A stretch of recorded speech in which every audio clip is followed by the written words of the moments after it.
Apalagi tuh kalau orang lagi sumpek, lagi gelisah, lagi galau. Obat yang paling ampuh apa? Duduk baca Quran.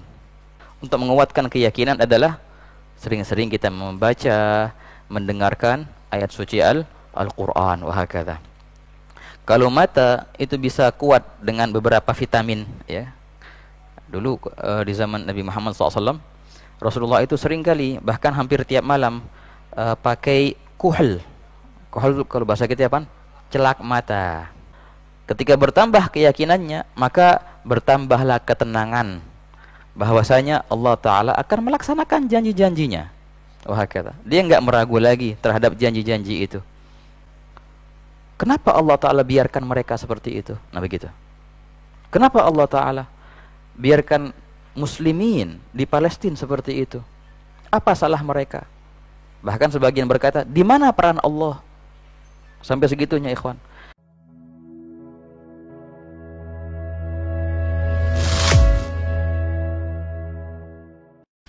Dan alhamdulillah kita bisa kembali bersama dalam kajian kitab Risalatul Muawanah karangan Al-Imam Al-Habib Abdullah bin Alawi bin Muhammad Al-Haddad, nafa'anallah ta'ala bihi fid darain. Dalam pembahasan kitab Risalatul Muawanah, masih kita di dalam bab pertama, ikhwan, setelah beliau mulai kitab ini dengan muqaddimah. Naam, dan beliau sebutkan sebab musabab kenapa beliau mengarang kitab ini, dan kemudian beliau mulai fasal pertama dengan pembahasan yang sangatlah inti, dan itu adalah asas dari segala kebaikan, yaitu adalah al-yaqin, keyakinan. Beliau mulai dengan mendefinisikan apa itu keyakinan, dan juga beliau menyebutkan sabab-sabab, cara-cara untuk kita menguatkan keyakinan kita kepada Allah Subhanahu wa taala. Nah, itu pembahasan pada pertemuan lalu itu. Nah, di antaranya yang paling utama, kita bisa menguatkan keyakinan kepada Allah Ta'ala dengan banyak-banyak membaca firman-Nya, banyak-banyak membaca Al-Quran, baik pun dengan pemahaman ataupun tanpa pemahaman, karena itu memang ampuh, sangat luar biasa untuk menambahkan keyakinan. Wahakata, sempat kita sebutkan dalam pertemuan-pertemuan lalu, ya, cerita Sidi Syekh Muhammad Said Ramadan Al-Buti, ketika beliau itu ditanya oleh beberapa remaja yang terpengaruh pemikiran-pemikiran ateis. Nah, mulai para remaja itu bertanya tentang perihal keberadaan Allah, tentang alam gaib. Dan memang Syekh Muhammad Said Ramadan Al-Buti seorang ulama yang terkenal dengan logika. Nah, dengan pemikirannya yang sangat luar biasa. Dan beliau seringkali menjawab asyubah, tuduhan-tuduhan terhadap Islam, dan beliau banyak karangan kitab masalah itu, yughalitunaka idh yaqulun, dan yang lainnya. Ketika beliau ditanya oleh beberapa anak muda itu, beliau katakan, kalau seandainya aku duduk di sini menjelaskan satu persatu daripada permasalahan yang kalian sebutkan, bisa. Namun itu buang-buang waktu, dan itu hanya sementara. Tapi aku akan berikan resep, kalian akan selamat, dan kalian sendiri akan bisa menjawab persoalan-persoalan itu semua. Bagaimana caranya? Aku yakin kalau seandainya kalian membaca Al-Quran, tidaklah kalian khatam dari Quran itu melainkan telah terjawab semua persoalan itu, dan kalian bisa menjawab juga persoalan untuk orang lain. Orang bingung akhirnya yang hadir tuh, masa iya sih dengan hafal Quran? Iya, aku pastikan ketika kalian khatam Quran, kalian sudah bisa menjawab semua permasalahan atau tuduhan-tuduhan terhadap Islam. Semuanya ada di Al-Quran. Dan memang ikhwan, walaupun seandainya orang membaca Al-Quran tanpa pemahaman, tapi ada efek yang sangatlah luar biasa. Wahakata. Makanya kan Quran kan memang mukjizat Nabi Muhammad SAW. Wahakata. Walaupun kita nggak faham artinya, apalagi tuh kalau orang lagi sumpek, lagi gelisah, lagi galau, obat yang paling ampuh apa? Duduk baca Quran. Gitu. Itu luar biasa indahnya. Walaupun dia nggak faham, baca surat apa aja, dalam bahasa namanya nakish, asal buka aja, kau baca itu. Terutama yang lagi sumpek tuh, yang lagi galau pada itu, duduk ngadep kiblat, wudu, baca Quran, dan pasti dia akan meneteskan air mata. Dan ketika itu hilang sumpeknya. Kalau ditanya itu baca apa artinya, nggak tahu. Kok nangis? Subhanallah, nggak tahu kenapa. Lah itulah keutamaan Al-Quran. Wah kata ikhwan, sangat luar biasa Al-Quran itu. Nah di sini beliau menyebutkan yang paling pertama dan utama untuk menguatkan keyakinan adalah sering-sering kita membaca, mendengarkan ayat suci Al-Quran. Wah kata. Nah, kemudian beliau juga menyebutkan sebab yang kedua, wah kata, di antaranya adalah an yanzur bi'ainil i'tibar fi malakutis samawat, bertafakkur kata beliau, bertafakkur dalam keajaiban ciptaan Allah, keajaiban langit bagaimana, keajaiban bumi juga bagaimana, itu menguatkan imanmu. Wah kata ikhwan. Dan memang dikatakan al-fikru kuhlul basirah. Kalau mata itu bisa kuat dengan beberapa vitamin, ya. Dulu di zaman Nabi Muhammad SAW, Rasulullah itu sering kali, bahkan hampir tiap malam pakai kuhl. Kuhl kalau bahasa kita apa? Celak mata. Nah itu sunnah tuh. Dan memang itu mujarab, menguatkan pandangan mata kepala dengan kita banyak-banyak celak. Tapi kalau hati, hati pun punya mata. Pandangan hati namanya basirah. Kalau pandangan mata namanya basar. Basar pandangan mata, melihat dengan mata kepala. Kalau basirah pandangan hati, melihat dengan mata hati. Sebagaimana celak itu penguat mata kepala, maka tafakkur itu adalah penguat untuk mata hati. Nah itu dikatakan al-fikru kuhlul basirah. Tafakkur adalah celak bagi mata hati, dibilang. Oleh karena itu ketika orang bertafakkur dalam keajaiban ciptaan Allah, itu bertambah keyakinannya, ikhwan. Oh, sangat luar biasa.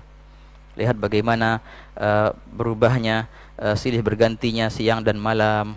Apa di balik itu semua? Kalau orang-orang mereka yang belajar sains atau penelitian ini atau itu hanya sebatas mengetahui sebab musabab yang zahir. Tapi seorang mukmin, dia menembus itu semua, dan ini membuatnya meyakini bahwasanya di sana ada Sang Pencipta yang menciptakan ini semua. Maka bertambahlah keyakinannya, ikhwani.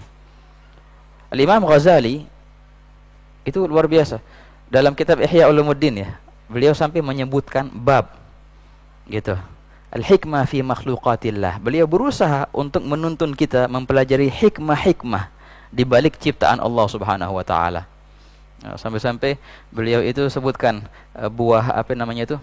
Rumman. Bahasa Indonesia apa rumman ini? Buah rumman itu delima. Buah rumman. Beliau sebutkan rumman itu bagaimana ada penghalang dari satu sudut ke sudut lain. Kenapa ada penghalang itu? Biar yang kalau di sini busuk, yang di sana enggak busuk. Macam-macam. Itu beliau sebagai contoh sebutkan. Dan banyak lagi, kawan. Beliau tuntun kita bagaimana kita bisa bertafakkur. Sallallahu Nabi Muhammad. Allahumma shalli alaihi. Nah, itu jadi sebab yang kedua sebagai penguat keyakinan adalah bertafakkur. Naam. Dan sebab yang ketiga yang kita bahas pada pertemuan lalu, perihal yang menguatkan keyakinan adalah kita mengamalkan terhadap apa yang kita ketahui. Itu justru juga menguatkan keyakinanmu. Wa hakadha yushammir, kata beliau, wa yabdhurul istita'ah fi dzalik. Apa yang telah engkau percayai, apa yang engkau telah yakini, engkau amalkan. Jangan hanya menjadi teori saja, tapi juga dipraktekkan. Nah, itu membuahkan bertambah keyakinanmu. Wa hakadha ikhwan.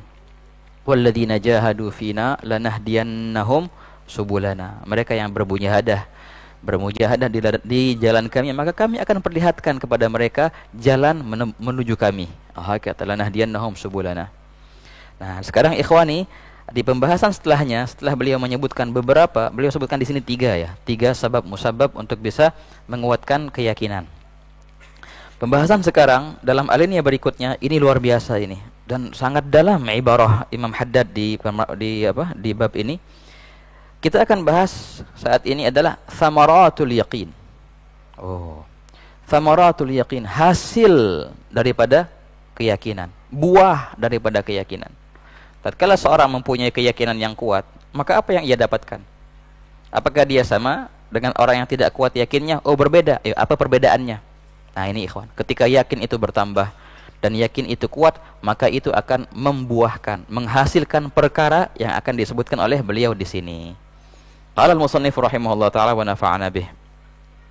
Wa min thamaratil yaqin as-sukunu ila wa'dillah was-thiqatu bi dhamanillah wal iqbalu bi kunhil himmati 'ala Allah wa tarku ma min sya'nihi an yushghila 'anillahi ta'ala warruju'u fi kulli halin ila Allah wastifraghu taqati fi ibtigha'i mardatillah.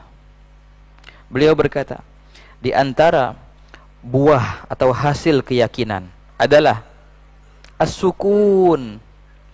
Nah, dalam bahasa Arab sukun itu artinya tinggal, tapi yang dimaksud dengan sukun di sini adalah ketenangan. As-sukun, dia tenang, dia percaya kepada wa'dillah, kepada janji-janji Allah. Ketika bertambah keyakinannya, maka bertambahlah ketenangan bahwasanya Allah Ta'ala akan melaksanakan janji-janjinya. Wah, kata dia nggak meragu lagi terhadap janji-janji itu. Dia bakal lebih kuat kepercayaannya kepada Allah, walaupun secara zahirnya ini bertentangan dengan perihal yang lahiriah. Tapi dia tahu Allah Ta'ala telah menjanjikan perihal itu, maka sudah tenanglah aku, nggak bingung lagi. Gimana caranya? Seakan-akan ini mustahil. Iya mustahil. Tapi engkau yakin kepada Allah, akan hilang tuh yang namanya mustahil itu. Nggak ada yang mustahil bagi Allah Subhanahu wa Ta'ala, ikhwani. Salam Nabi Muhammad. Contoh yang sekarang, kalau kita lihat bagaimana keadaan muslimin di zaman ini, bagaimana keadaan mereka, ya kan? Terutama saudara-saudara kita yang di Palestina sana. Semoga Allah Ta'ala yansurhum ala adaihim wa yataqabbal syuhada'ahum wa yaj'al fi dzalika al-khair kulluh. Apa yang kita lihat dalam beberapa saat ini, ikhwan, perihal yang sangat memprihatinkan. Ya jelas, ya, kalau orang enggak prihatin, diragukan keimanannya. Bukan cuma keimanannya, diragukan kemanusiaannya. Ya kan ya. Sudah problem manusiawi itu. Diragukan akal sehatnya. Wa hakadha, ikhwan. Apa yang bisa kita buat? Kita bisa bantu kepada mereka doa dan membantu dengan memberikan sebagian daripada harta kita, dan berusaha kalau seandainya nggak ada penghalang kita mau ke sono, oh silahkan, masya Allah, bagus niat-niat itu, ikhwan. Sampai-sampai ada beberapa orang saking antusiasnya dia, wah kata itu sisi bagus sih, semangat. Tapi akhirnya dia justru malah bingung. Dan sempat terucap beberapa kalimat yang aneh ini. Kenapa Allah Ta'ala biarkan mereka seperti itu? Nah begitu. Kenapa Allah Ta'ala biarkan muslimin di Palestina seperti itu? Apa salah mereka? Bahkan sebagian berkata, di mana peran Allah? Sampai segitunya, ikhwan. Perihal yang seperti ini menunjukkan kelemahan keyakinan di hati orang itu. Nah ini contohnya. Kalau orang yang yakin, dia akan percaya dengan janji Allah. Dia akan percaya dengan Allah walaupun alam semesta bertolak belakang dengannya. Tapi dia yakin Allah itu ada, Allah akan menolong hamba-hambanya. Nah begitulah, ikhwani. Hanya saja kadang-kadang perihal seperti itu timbul dari kelemahan keyakinan atau timbul dari al-isti'jal. Apa itu isti'jal? Tergesa-gesa, pengen cepet aja, pengen doa langsung mustajab doanya. Ah itu tuh tergesa-gesa tuh, aja kan ya. Kalau nggak diijabahkan saat itu berarti doanya nggak mustajab. Saya bilang, padahal Allah Ta'ala senantiasa mengijabahkan doamu, hanya saja engkau tergesa-gesa. Pernah, ikhwani, Nabi Muhammad SAW ketika baginda berdakwah di Mekah, ya, ketika baginda berdakwah di Mekah, kan masa-masa yang sangat sulit itu untuk kaum muslimin, dianiaya. Bagaimana keluarganya Sayyidina Ammar bin Yasir, sabran ala Yasir fa inna maw'idukumul jannah. Wah luar biasa itu, kita mendengarnya aja pedih, ikhwan, atau membaca sirah ketika itu luar biasa apa yang dialami oleh Sayyidina Bilal bin Rabah. Luar biasa. Sampai-sampai akhirnya mereka bingung dalam keadaan ini, seakan-akan sudah mentok mau kemana lagi gitu, apa solusinya. Dan akhirnya beberapa sahabat datang ke Rasulullah, ya Rasulullah, ala tastansirana, ya Rasulullah, kenapa engkau tidak minta tolong kepada Allah untuk kami? Berdoalah kepada Allah untuk kami agar Allah selamatkan kita dari aniaya ini. Kenapa? Kenapa seperti ini? Maka baginda Nabi SAW menetapkan iman mereka dan menguatkan keyakinan mereka, dan baginda bersabda, hei, dahulu agar kana man qablakum, dahulu yang sebelum kalian, yudha'u, diletakkan, minsyar, gergaji, di atas kepala seseorang di antara mereka. Yang baginda ceritakan adalah ceritanya Nabi Allah Yahya. Nabi Allah Yahya. Begitu ikhwan. Diletakkan gergaji di atas kepalanya dan dia digergaji, dibelah dua. Tapi itu tidak menggerakkannya sama sekali. Tidak membuatnya mundur atau ragu atau apa. Beliau enggak tergerak sama sekali. Tetap dia kokoh di jalan Allah Subhanahu wa taala. Itu yang Nabi sebutkan kepada mereka. Wallahi, kata baginda, wallahi la yutimmannallahu hadzal amr. Demi Allah, Allah akan menyempurnakan agama ini. Bahkan dalam riwayat dikatakan sehingga nanti tidaklah ada rumah, baik pun itu rumah dari kayu atau rumah dari batu atau rumah dari tanah, melainkan akan masuk agama ini ke situ semua. Walakinnakum tasta'jilun, kata Rasulullah, hanya saja kalian yang tergesa-gesa. Nah, ini kata Nabi SAW. Hanya saja kalian tergesa-gesa. Itu akhirnya pesan Nabi itu membuat sahabat tabah dan sabar, dan terus mereka lebih semangat, ikhwan. Dan apa yang terjadi? Oh, terjadilah akhirnya hijrah ke Habasyah, terjadilah hijrah ke Madinah, dan menang Nabi SAW berjaya mengambil alih kota Makkah yang dulu itu semua mungkin dianggap mustahil di saat itu, ikhwan. Nah, inilah contoh suatu keyakinan yang sangatlah kuat, yakinnya Nabi Muhammad SAW. Wahakadha, ikhwan. Oke, contoh lain lagi. Perihal yang sama, apa yang dialami oleh Nabi Musa alaihissalam dan Nabi Harun ketika Fir'aun menganiaya muslimin, yuzabbihu abna'ahum wa yastahyi nisa'ahum, yuqattil abna'ahum. Fir'aun membunuh-bunuhi yang laki-laki. Wah, luar biasa apa yang dibuat oleh Fir'aun itu. Sampai-sampai Nabi Musa sama Nabi Harun berdoa, ya Allah, udah binasakan Fir'aun. Habis itu apa? Qala qad ujibat da'watukuma. Allah nyatakan telah diijabahkan doa kalian. Ini pernyataan dari Allah. Allah Ta'ala ijabahkan doa kalian. Tenang, aku akan binasakan Fir'aun. Tapi Allah punya pesan, fastaqima. Maka senantiasa kalian berdua istiqamah, jalan. Dan jangan ikuti jalannya orang yang tidak mengetahui. Fastaqima, itu pesan utamanya. Tenang saja, doa kalian telah diijabahkan. Ikhwani, kalau kita lihat lafaz qad ujibat, ada qad lagi itu. Ujibat fi'il madhi, berarti sungguh telah diijabahkan doa kalian. Apa yang terjadi? Besok langsung terjadi tuh. Fir'aun mati di tengah sungai. Besok langsung berjaya. Enggak.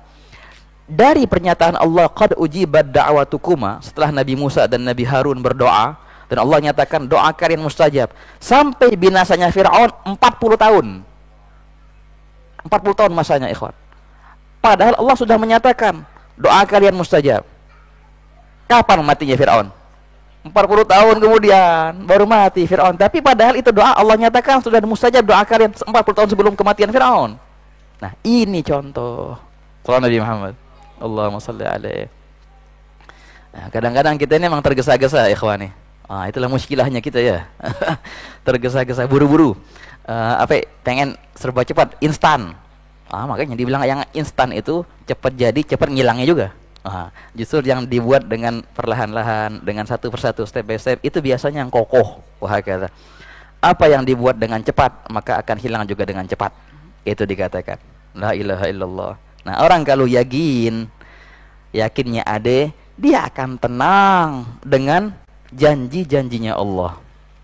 Dan perihal yang tadi itu subhanallah, ikhwan, dialami oleh sahabat yang tadi kita ceritakan, bahkan dialami oleh beberapa anbiya ketika benar-benar bingung gitu, seakan-akan nggak ada celah lagi dari mana akan datang pertolongan Allah Ta'ala.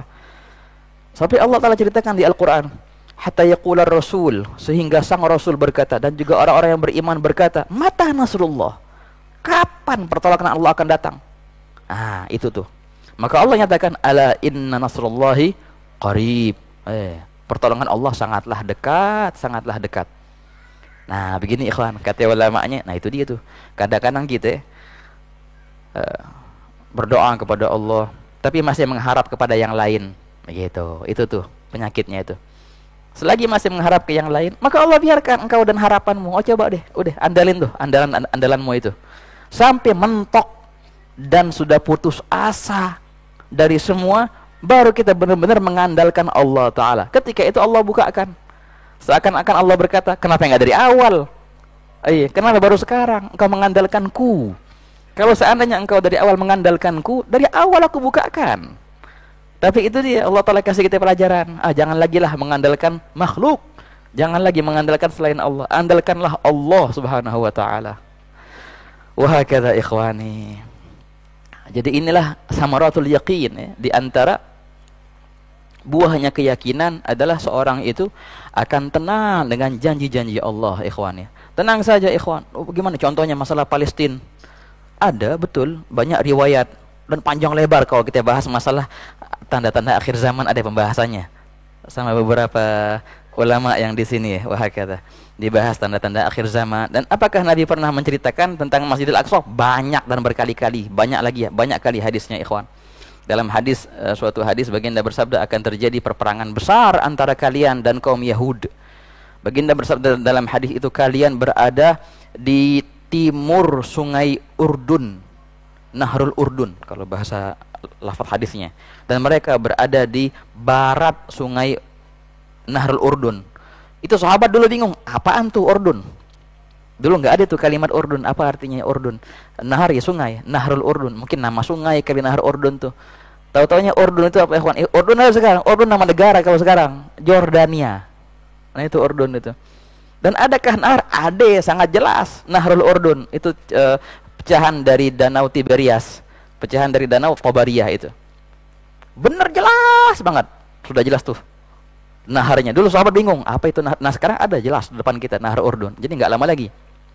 Wah kata Rasulullah, kalian akan berada di sebelah timur, mereka akan berada di sebelah barat. Oh luar biasa, jelas banget, ikhwan. Memang sebelah barat sungai Jordania itu sudah punya Israel semua.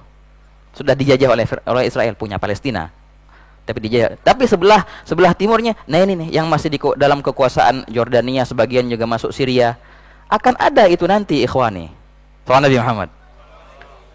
Bahaya kalau dibahas masalah itu, ntar kemana-mana bahasanya, ngeri deh. Semoga Allah Ta'ala kokohkan keyakinan kita, sehingga kita benar-benar percaya dengan janji-janji Allah dan janji-janji baginda Nabi Muhammad sallallahu alaihi wasallam. Nah inilah diantara thamaratul yaqin, ya, buahnya keyakinan. Qal wathiqatu bi dhamanillah, dan juga thiqah. Thiqah, sangatlah percaya, kokoh, bi dhaman. Apa dhaman artinya? Tanggungan. Apa kalau bahasa Indonesia dhaman ini? Dengan jaminan kalau bahasa Indonesianya. Sangat percaya dengan jaminannya Allah. Ketika Allah menjamin, sudah percaya dengan jaminan Allah. Apa yang Allah telah jamin? Banyak, ikhwan. Wa ma min dabbatin fil ardi illa 'alallahi rizquha. Tidaklah ada benda yang melata di bumi ini atau berjalan, manusia atau hewan, melainkan Allah yang menanggung rizkinya. Contoh begitu, rizki tanggungan Allah. Kalau orang kuat keyakinannya, dia akan tenang dengan tanggungan Allah ini. Tenang dia dengan janji Allah ini. Apa yang Allah sudah bilang ini, tenang aja, aneh yang bakal nyelesain. Dia tenang, ikhwan. Tapi ingat, bukan berarti ketenangannya dengan janji Allah atau ketenangannya dengan jaminan Allah membuatnya dia tidak bergerak sama sekali. Itu salah juga tuh. Banyak orang salah paham. Aku percaya dengan janji Allah. Bukankah Allah telah bilang bahwasanya Allah akan menanggung semua rezeki hamba-hambanya? Ya sudah, kalau gitu duduk aja di rumah, tenang aja. Aku andalkan janjinya Allah. Ya salah juga begitu, ikhwan. Betul engkau bertawakal, dan tawakalmu itu jangan membuatmu tidak bergerak. Itu ada kecacatan berarti dalam pemahamannya terhadap tawakal Allah. Yang benar itu bagaimana? Yang benar itu kau bergerak sungguh-sungguh, wahakadha, dan di saat yang sama jangan kau andalkan gerakanmu itu. Andalkanlah Allah Subhanahu wa taala. I'gilha wa tawakkal, kata Rasulullah. Ketika seorang sahabat bawa ontanya, "Ya Rasulullah, gimana? Apakah aku biarkan ontaku di depan masjid, tak aku ikat, tapi aku bertawakal, atau aku ikat?" Seakan-akan dua ini berlawanan, mengikat berarti enggak tawakal. Bertawakal berarti enggak mengikat. Kata Rasulullah, enggak, bukan begitu. I'gilha wa tawakal, ikat dan tawakal. Nah itu caranya ikhwan. Emang enggak bertentangan. Keyakinanmu terhadap janji-janji Allah, keyakinanmu terhadap jaminan Allah enggak membuatmu untuk diam begitu saja ikhwan. Tetap engkau berusaha, tetap engkau perfect dalam perihal yang engkau lakukan, engkau tekuni setiap tugasmu itu semata-mata karena mencari keridhaan Allah Subhanahu wa taala. Wa hakadha ikhwan. Perihal rezeki di antara jaminan Allah taala kepada hamba-hambanya. Betul. Terutama bagi orang yang muttaqin, orang yang bertakwa. Terutama lagi bagi para penuntut ilmu. Nah itu ikhwan, itu jaminan khusus bagi mereka. Para penimba ilmu agama, Allah Ta'ala jamin rezeki mereka ada terus. Orang-orang yang bertakwa, Allah juga jamin rezeki mereka ada terus. Kan pernah kita bahas di sini. Orang yang bertakwa itu rezeki mereka akan datang dari tempat-tempat yang tak terduga. Wa yarzuquhu min haitsu la yahtasib. Nah itu tandanya orang bertakwa. Kebanyakan rezekinya dari tempat yang enggak terduga gitu. Jadi emang sama sekali enggak mengandalkan proyek A atau proyek B. Dia serahkan kepada Allah walaupun dia tekuni semua itu. Rezekinya datang dari tempat yang enggak dia duga-duga. Itu orang yang bertakwa. Ada yang memahami seperti ini, indah nih tapi sangat pedas nih untuk kita nih. Oh, kalau orang bertakwa itu rezekinya dari tempat yang tak terduga. Berarti selagi engkau mendapatkan rezeki dari tempat yang engkau duga, berarti belum bertakwa engkau nih. Ya kan? Orang bertakwa rezekinya dari tempat yang tak terduga. Kalau ente mengandalkan ada rutinitas tertentu yang engkau bisa mendapatkan rezeki dari situ dan engkau bisa pastikan, itu berarti belum bertakwa, belum sempurna takwamu. Wahai kata ikhwan. Ya, serahkanlah kepada Allah semua. Dari mana datang rezeki ya alhamdulillah. Wahai kata ya hayyabuh. Majabah Allah hayyabih katanya. Begitu ikhwan. Kalau masalah rezeki, orang yang masih meragukan perihal rezeki, masa iya sih Allah menjamin perihal rezeki? Nah, ikhwan dibilang asyakku fir rizq, syakkun fir razzaq. Keraguan dalam perihal rezeki itu sama dengan keraguan terhadap sang pemberi rezeki. Allah Subhanahu wa taala. Jangan sama sekali engkau ragu dalam perihal rezeki, ikhwan. Nah, pernah dalam beberapa cerita kan, dahulu di Irak, di Baghdad ada perkuburan kaum muslimin.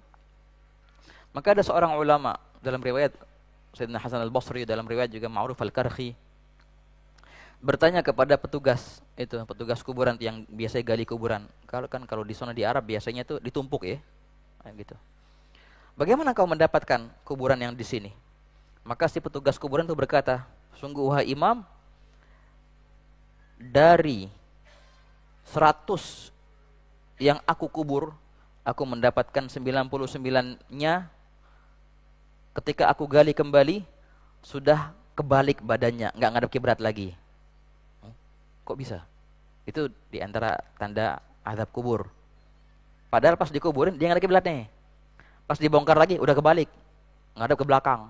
Nah, ini tanda berarti orang yang diazab di alam kubur. Nasallallahu alaihi wal afiyah. Begitu. Kalau seandainya 100%, maka 99%-nya ketika aku gali kembali sudah ngebalik, enggak ngadep kiblat lagi. Ada apa itu? Maka berkata beliau ini, oh, itu karena mereka ragu dalam perihal rezeki. Itu sebabnya. Ya. Keraguan dalam perihal rezeki itu tuh membuat alam kuburnya menjadi azab. Apa salahnya? Karena tadi keraguan dalam perihal rezeki sama dengan ragu dengan sang pemberi rezeki. Wahakadha ikhwan. Bukankah Allah sudah menjamin? Wahakadha. La ilaha illallah. Apalagi bagi orang muslim, orang yang bertakwa, tak akan Allah Ta'ala melantarkan mereka, ikhwani. Wahakadha. Kan Ibn Abbas yaqul, orang yang bertakwa itu kan Allah Ta'ala akan berikan mereka makhraja, jalan keluar. Walaupun seandainya nggak ada jalan keluar lagi, tetap Allah pasti akan kasih mereka celah untuk bisa keluar dari segala problem. Kan Ibn Abbas yaqul, kalau seandainya langit itu suatu materi dan bumi materi dan jatuh langit ke bumi. Kalau seandainya begitu, kalau seandainya langit itu materi keras, benda keras, dan langit itu jatuh ke bumi, bumi juga benda keras contohnya, mau kemana lagi kita? Mau cari tempat kemana lagi? Ngumpet di mana lagi? Beliau berkata, la ja'alallahu lil muttaqina makhraja. Allah pasti akan bukakan bagi orang yang bertakwa jalan keluar dari itu.